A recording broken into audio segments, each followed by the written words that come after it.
আজকে হঠাৎ বৃষ্টির মধ্যে ভাইয়া আসছে বাসায়। তো ভাইয়া বাসায় আসাতে আম্মু রান্না করতেছে গরুর মাংস। গরুর মাংস বাসার সবাই one of the most favourite খাবার। আমার পছন্দ হওয়া সত্ত্বেও খুব অল্প পরিমাণে খেতে হয়।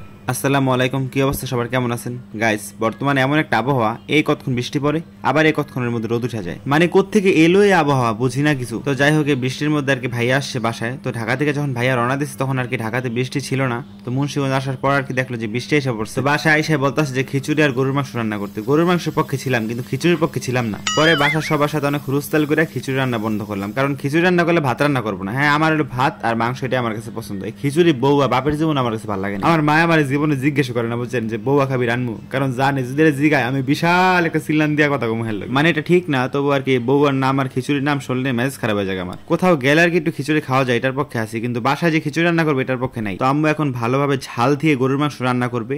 কিন্তু গাইস, চুই ঝাল থাকলে আরো বেশি মজা হইতো। চুই ঝালটা এখন বাসায় নাই, কিন্তু এখানে যদি গোটা গোটা আনাম রসুন দিই তাহলে আমার মনে হয় যে মাংসের ফ্লেভারটা চেঞ্জ হয়ে যায়, মানে আরো মজা হয় খেতে। কিন্তু আম্মু এখানে রসুন দিবে না। আম্মু রসুন দিবে কখন জানেন?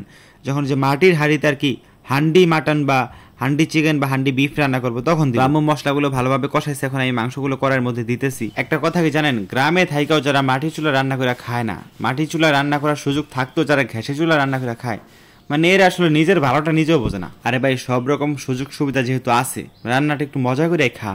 গ্যাসের চুলার মধ্যে পান্না করে দরকার কি রান্না করে খাওয়ার? আর এই গরুর মাংসের মধ্যে আম্মু কোনো বাজারের যে প্যাকেট মশলা বিক্রি করে, যেগুলো যে গরুর মাংসের মশলা, ওগুলো আর কি আম্মু দেয় না। আম্মু নিজের হাতে যে মশলা বেটে তারপর এখানে দিব। এই যে দেখেন সব রকমের মশলা এখানে মিক্স করা আছে। এটলিস্ট এখানে গোলমরিচ, দারচিনি আর এলাচ আছে, আর বাকি কি আছে ওটা আমি বলতে পারবো না। তো এই যে দেখেন আম্মু এই মশলাগুলো ভালোভাবে ব্লেন্ড করে আনছে। এখন এই মাংসের মধ্যে আমি সব মশলাটুকু দিয়ে দিতেছি। এখানে কিন্তু অনেক মশলা আছে, এত মশলা লাগে না, তাও আমি দিতেছি কারণ স্বাদটা তাহলে একটু বেশি হবে। পরিমাণ ছাড়া কিন্তু কোনো কিছু বেশি দেওয়া ঠিক। তো মাংসগুলো ভালোভাবে কষানোর পর এটা ভালোভাবে আম্মু ঢেকে দিতেছে। তো প্রায় অনেকক্ষণ পরে আর কি ঢাকনাটা উঠালো।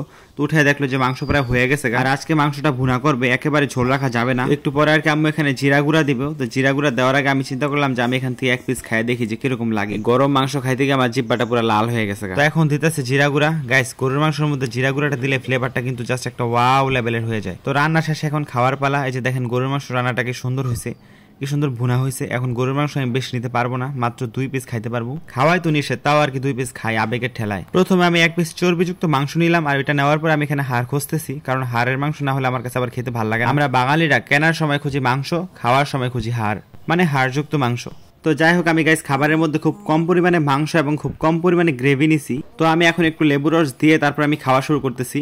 গরুর মাংস পিস থেকে একটু নিয়ে তারপর সেটা ভাতের সাথে ভালোভাবে মেখে বিসমিল্লাহ। আর ওইদিকে আমার ভাইয়াও খাইতেছে। আহারে ভাইয়া, তুই কতদিন পর খাইতেছিস মায়ের হাতে রান্না। দেখ ভাই, আমি কত কিছু খাই, মায়ের কত কিছু রান্না করে দেয়, আর তুই খালি চাই ভিডিওতে দেখো। পরে বললো যে আমি যা খাইছি তুই এটা চোখকেও দেখো। এখন আমি মায়ের কইতেছি, মা তুমি আর কি কি স্পেশাল রান্না করে খাওয়াইছো, ওগুলো আমার খাওয়াই আজকে থেকে। মায়ের কয় থাক থাক করে খাইতে দেয়, আবেগের ঠেলা এখন অনেক কিছু করবো। তো গাইস যাই হোক, আজকের ভিডিওটা ছিল এ পর্যন্ত। সবাই ভালো থাকবেন, আল্লাহ হাফেজ।